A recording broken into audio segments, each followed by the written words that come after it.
இன்றைக்கான தேவனுடைய வார்த்தை நினைத்து கொள்.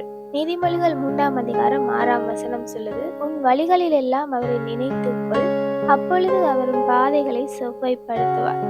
எங்களுடைய வாழ்க்கையில நாங்கள் போகிறதான ஒவ்வொரு பாதைகளிலும் தேவனை நினைத்துக் கொள்ளுகிறவர்களாக இருக்க வேண்டும்.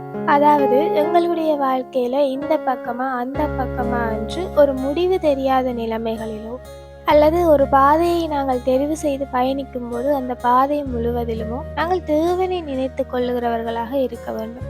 எங்களுக்கு ஆலோசனை சொல்லுகிறது தேவனாக இருக்கிறார். இந்த வசனத்துல சொல்லப்பட்டிருக்கு, நான் உன்மேல் என் கண்ணை வைத்து உனக்கு ஆலோசனை சொல்லுவேன் என்று. ஆகையால ஏதாகிலும் ஒரு ஆலோசனை தேவைப்படும் போது நாங்கள் தேவனை நோக்கி பார்க்கிறவர்களாக இருக்க வேண்டும். அதே நேரம் எங்களுடைய வழிகள் ஒவ்வொன்றிலையும் நாங்கள் பயணிக்கிற ஒவ்வொரு பாதைகளிலுமே நாங்கள் தேவனை நினைத்து கொள்ளுகிறவர்களாக இருக்க வேண்டும். அப்பொழுது அவர் எங்களுடைய பாதைகளை செவ்வாய்ப்படுத்துவார்.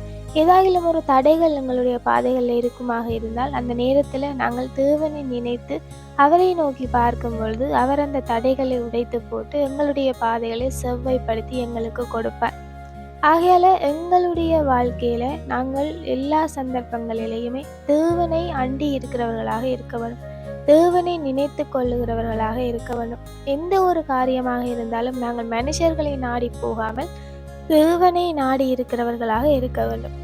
அப்பொழுதுதான் எங்களுடைய பாதைகளை அவர் செவ்வாய்ப்படுத்துவார். ஆகையால எங்களுடைய வழிகளில் எல்லாம் அவரை நினைத்து கொள்வோம். அவர் எங்களுடைய பாதைகள் ஒவ்வொன்றையும் செவ்வாய்ப்படுத்தி தருவார். Have a hopeful day.